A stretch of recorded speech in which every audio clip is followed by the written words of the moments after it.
মৰমৰ ছাত্ৰ ছাত্ৰীসকল তোমালোকৰ প্ৰিয় চেনেল মেথ অসমলৈ মই তোমালোকক স্বাগতম জনাইছো। অইন দিনৰ নিচিনাকৈ আজিও মই তোমালোকৰ আগত এটা নতুন বিষয়বস্তু লৈ উপস্থিত হৈছো। আজিৰ বিষয়বস্তুটো হল এক্সাৰসাইজ 5.2 3 4 আৰু 5 নম্বৰ অংক। আশা কৰো এই ভিডিওটো তোমালোকৰ কাৰণে উপকাৰত লগা হৈ উঠিব। গতিকে তোমালোকে এই ভিডিওটো স্কিপ নকৰি প্ৰথমৰ পৰা শেষলৈ চাবা আৰু এনেকুৱা ধৰণৰ ভিডিও পাবলৈ তোমালোকে চেনেলটো সাবস্ক্ৰাইব কৰিবা, ভিডিওটোত এটা লাইক দিবা, শেয়াৰ কৰিবা আৰু কমেন্ট কৰিবা। ওকে, এতিয়া আমি মূল আলোচ্য বিষয়লৈ আহোঁ। ইয়াতে 3 নম্বৰ অংকটোত আছে কি তলৰ সমান্তৰ প্ৰগতি সমূহৰ খালি ঘৰ কেইটাৰ লুপ্ত পদসমূহ নিৰ্ণয় কৰা। লুপ্ত মানে যে বক্স, ইয়াতে কি কি পদ হ'ব সেইখিনি নিৰ্ণয় কৰিব দিছে। 4 নম্বৰ -4 বক্স মানে খালি ঘৰ খালি ঘৰ খালি ঘৰ খালি ঘৰ 6। 5 নম্বৰ খালি ঘৰ 38 খালি ঘৰ খালি ঘৰ খালি ঘৰ -22। ওকে, অলৰেডি এই নম্বৰৰ আৰু এটা ভিডিও তোমালোকৰ আগত মই আলোচনা কৰিছো। গতিকে তোমালোকে সেই ভিডিওটো চাইছা, যদি চোৱা নাই আগতে সেইটো চাই লবা। চালে এই অংক কেইটা সহজ হৈ উঠিব। গতিকে আমি হয়তো মই কেনেকৈ কৰিছিলো যে এই অংকবিলাক কৰোতে তোমালোকৰ সমাধান কৰাৰ নলেজটো ভালদৰে থাকিব লাগিব। সমাধান কৰাৰ নলেজ থাকিলেহে আমি এইখিনি কৰিব পাৰিম। ওকে, গতিকে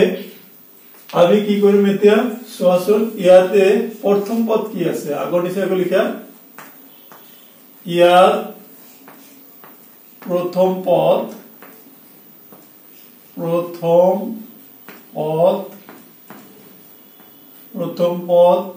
a ইকুৱেল টু আছে কিমান -4। সাধাৰণ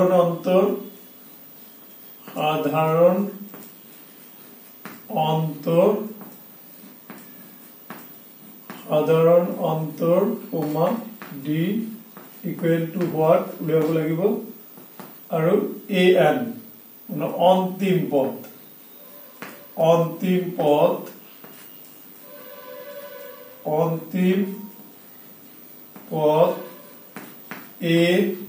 an equal to আছে কিমান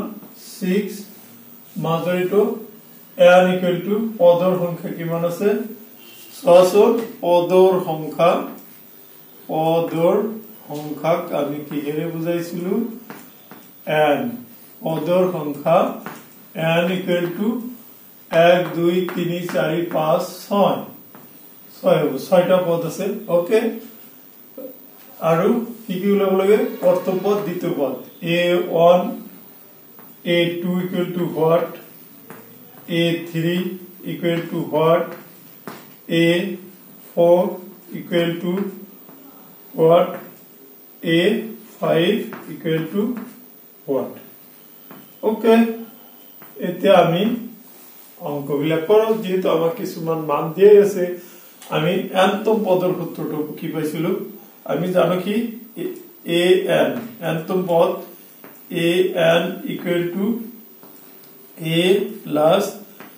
n minus 1 into d। Hall an ৰ মান কিমান আছে? an ৰ মান আছে 6, a ৰ মান আছে -4 plus n ৰ মান আছে 6 minus 1 into d। ওকে, এতিয়া আমি হেভিনে লিখিম। তোমালোকে তলে তলে লিখি যাবা দে। ওকে, ইয়াতে 6 আছে, এইটো ইপিনে লৈ আহা। 6 -4 বাপিনে আহিলে +4 হ'ব। ওকে, -4 টো বাপিনে আহিছে +4 হৈছে। 6 ৰ পৰা এইটো হেৰি কৰি লিখিব হ'ব 5d। ওকে, ইয়াতে 5d হল, এইটো হল 10 equal to 5d। Okay,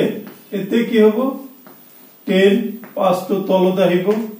equal to d। এটো দিয়ে এটো ক্যান্সেল কৰিলে 2 বাৰ, গতিকে d equal to 2। আমি কি পাইছো d ইকুৱেল টু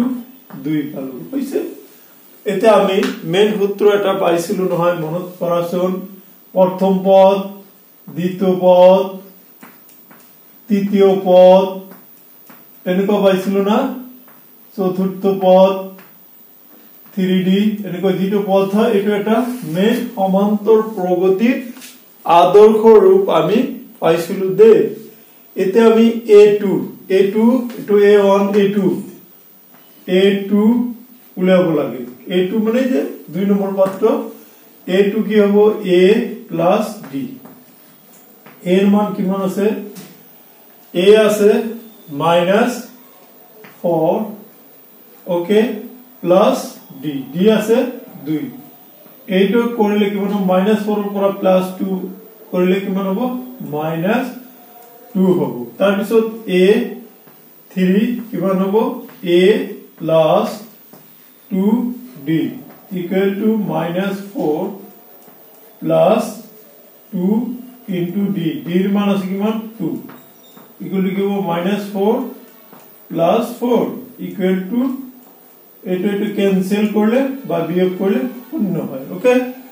a4 তার পিছত হবে a4 এর মান কিমান হবে a প্লাস কিমান হবে 3d a আছে -4 plus 2 into d sorry 3d 3 into d d আছে 2 কিমান হবে -4 plus 6 equal to -2 okay তাৰ পিছত a5 equal to a plus 4d তেতিয়ালে -4 okay plus 4 into d এর মান আছে কিমান 2 ইয়াতে কিমান হ'ব -4 plus ইয়াতে কি হ'ব 4 into d d হল 2 ইয়াতে লিখি দিও ইয়াতে লিখো এটো কৰি কিমান -4 4 2 গুণ 8 এটা 8 ৰ পৰা 4 বিয়োগ কৰি কিমান হ'ব 4 হ'ব ওকে সো এইখিনি এতিয়া লুপ্ত পদ বিলা কি হ'ব ইয়াতে তেতিয়ালে কি হ'ব ইয়াতে হ'ব -2 ইয়াতে 0 ইয়াতে 2 ইয়াতে কিমান হ'ব 4 হ'ব এটো হল 6 ওকে এইখিনি হ'ব কি আমাৰ লুপ্ত পদ হ'ব বুজি পাইছে নে তোমালোকে প্ৰথমতে কি কৰিব লাগিব প্ৰথমতে তোমালোকে কৰিব লাগিব এই অংকটোৰ প্ৰথম পদ সাধাৰণ অন্তৰ অন্তিম পদ এইবিলাক লিখি লৈ আমাৰ যি এন্তম পদৰ সূত্ৰ এই সূত্ৰটো প্ৰয়োগ কৰি সমাধান কৰি d ৰ মানটো উলাই লবা তাৰ পিছত d ৰ মানৰ পিছত আমি সমান্তৰ প্ৰগতিৰ স্ট্যান্ডাৰ্ড ফৰ্মটো আমি জানো নহয় স্ট্যান্ডাৰ্ড ফৰ্মুলাৰ মতে যেনেকৈ এটো দ্বিতীয় পদ তৃতীয় পদ চতুৰ্থ পদ পঞ্চম পদ এটো যদি আমি উলাই লও তেতিয়ালে আমি কি পাম অনায়াসে অঙ্কটো কৰিব পাৰিম ওকে ঠিক আছে আশা কৰো তোমালোকে বুজি পাইছা এতিয়া আমি 5 নম্বৰ অঙ্কলৈ আহো 5 নম্বৰ অঙ্কটোত কি আছে খালি ঘৰ 38 খালি ঘৰ -22 সো এইটো এটা সমান্তৰ প্ৰগতি ইয়াৰ প্ৰথম পদটো আছে নে নাই গতিকে প্ৰথম পদ a equal to what সাধাৰণ অন্তৰ নাই সাধাৰণ অন্তৰ d equal to what অন্তিম পদ কিমান আছে অন্তিম পদ আছে -22 পদৰ সংখ্যা 1 2 3 4 5 6 পদৰ সংখ্যা আছে 6 a2 ৰ মান আছে a2 আছে 38 দে তাৰ পিছত a3 নাই a4 নাই a5 নাই ওকে এতিয়া আমি আকৌ হেই সমান্তৰ প্ৰগতিৰ এন্তম পদৰ সূত্ৰ মতে আমি লিখিম এন্তম পদৰ an equal to a plus n minus 1 into d so we can write an or value kiman ase an minus 22 equal to a plus ए तो नाई प्लस एन एनर भैल्यू আছে 6 माइनस 1 इनटू डी টির ভ্যালু নাই গতিকে ইয়াতে আমি কি কৰিম দে এটো এই পিনে লিখিলো এই পিনে লিখা ইয়াতে আছে কি 22 minus 22 okay minus 22 equal to a plus 5d okay एटो आमी सीधा को लिखो 6 এর পরে 1 বিয়োগ করলে 5 এটা আমি सीधा को লিখলে কি হবে a plus 5d equal to minus 22 equal to एटो आमी ऑन धरिम ओके अगेन ইয়াতে সোয়া এটা হে পালু ডির মান কিন্তু ইয়ার পৰা পোৱা নাই এতিয়া प्रथम দ্বিতীয় পদটো দিয়া আছে ওকে अगेन মানে আকো দ্বিতীয় পদটো কিমান আছে a2 equal to 38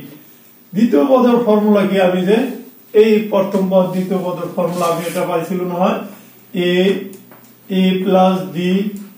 a plus 2d এনেকৈ সমান্তর প্রগতির আদর্শ রূপটো পাইছিল নহয়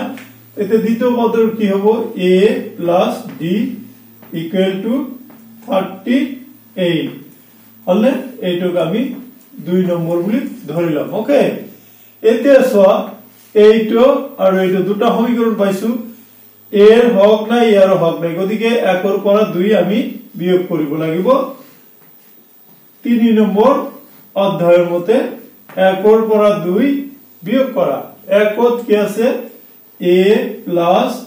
5d minus bracket a plus d equal to লিখি লোৱা equal to কি হ'ব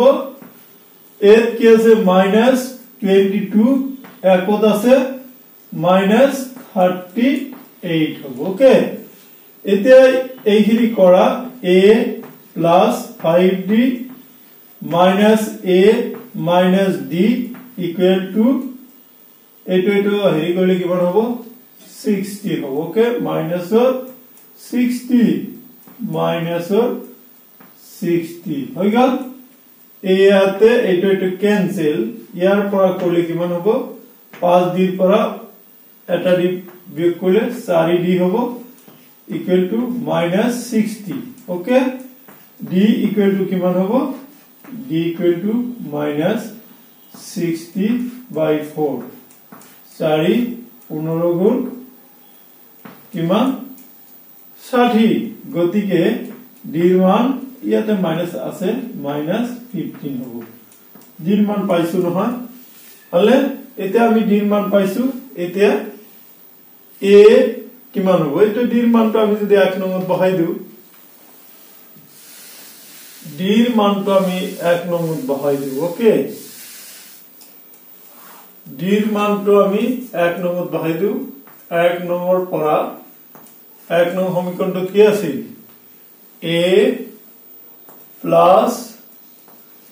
d d ৰ মান হল কিমান -15 okay equal to a 5d equal to -22 okay a plus 5d d ৰ মান কিমান -15 পাইছো a plus minus 5 15 গুণ 75 equal to -22 a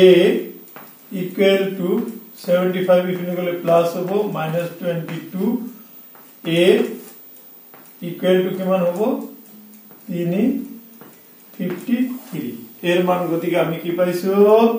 এর মান তো 53 পালো এর মান 53 যেতিয়া পাইছো এটা বাকিখিনিৰ মাপো আমি ইজিলি উলাব পাৰিম হৈছে এতিয়া আমি আহিম কোনটো 1 2 3 a3 ইকুয়াল টু কিমান হ'ব a plus 2d 3 বুলি কলে দুটা দি দিবা এতে a এর ভ্যালু পালা কিমান 53 a এর value 53 plus 2 into d d এর ভ্যালু কিমান আছে -15 ইয়াতে কিমান হবে ইয়াতে 53 প্লাস -30 ইকুয়াল টু কিমান হবে 23 প্লাস a4 তো কিমান হবে a4 a plus 3d okay a 53 plus 3 into d d হল এটো ওকে ইয়াতে কিমান হবে 53 into minus plus minus of minus 45 এটাকে 5 3 8 হবে ওকে তার পিছত a 5 equal to মানে পঞ্চম পদটো কি হবে a plus 4d a 53 plus 4 into d d হল 15 এইটোত কিমান হ'ব 53 minus 60 তেতিয়াহলে কিমান হ'ব -7 গতিকে এই লুপ্ত পদ এই প্রথম পদ হ'ব কি 53 ওকে এইটোত হ'ব কি 23 এইটোত হ'ব কিমান 8 এইটোত হ'ব -7 কিলা আশা কৰো তোমালোকে ভিডিওটো ভালদৰে বুজি পাইছা গতিকে তোমালোকে এইখিনিতে তোমালোক আৰু এটা কথা কৈ থৈ দিও যে তোমালোকৰ প্ৰিয় চ্যানেল ম্যাথ অসমৰ জৰিয়তে কোশ্চেন পেপাৰ সলিউশন কৰা হৈ আছে অহা ক্লাছত তোমালোকে HSLC এক্সামিনেশনৰ কোশ্চেন পেপাৰ সলিউশন পাবা তোমালোকে এইখিনি ভালকৈ বুজিবলৈ চেষ্টা কৰিব লাগিব ইংৰাজীটো অলৰেডি স্টাৰ্ট হৈ গৈছে HSLC এক্সামিনেশনৰ কোশ্চেন পেপাৰৰ কাৰণে সলিউশন কৰি দিয়া হৈছে গতিকে তোমালোকে কোশ্চেন পেপাৰৰ সলিউশন খিনি চাবা ওকে আৰু আশা কৰো এই বছৰ কোশ্চেন পেপাৰৰ সলিউশন যদি তোমালোকে চোৱা পৰীক্ষাত ভালেখিনি কমন পৰিব আৰু যিখিনি তোমালোকৰ শৰ্ট কোশ্চেন আছে সেইখিনি তোমালোকৰ কোশ্চেন পেপাৰৰ পৰাই বেছি আহাৰ চান্স থাকিব okay thank you for watching